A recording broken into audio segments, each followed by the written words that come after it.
One of the most addictive substances is nicotine. Nicotine is one of the hardest substances to get off of.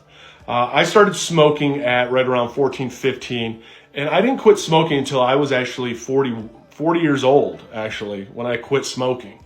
Now, I still use nicotine, and I ended up tapering. That was the only way I could get off of nicotine. I tried the gum, it didn't work. I tried the patch. I couldn't try Chantix because I lost a wife to suicide. I lost a dad to suicide. I have some mental issues, probably. That was the reason they wouldn't give it to me.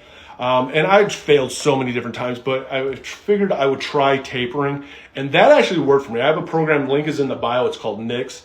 It can help you taper off of vaping and smoking. I think it's a great program because that's actually how I quit. I quit by going, okay, I was smoking 2 packs of cigarettes a day. I wouldn't smoke it, from light to butt, but, you smoke a couple on one or whatever.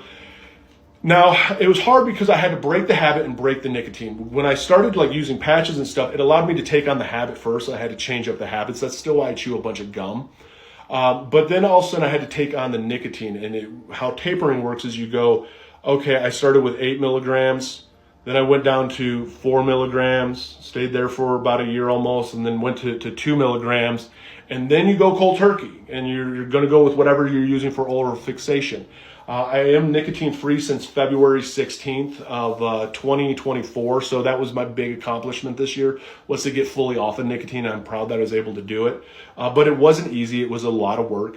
But it is possible and it can be done. So for the one out there, if you're wondering how is probably the easiest way to get off of nicotine, tapering to me is the easiest process and probably the best process, because you can kind of go at your time and you're not feeling like a failure if you don't match the time. You just extend it a little bit longer and you just keep going at it.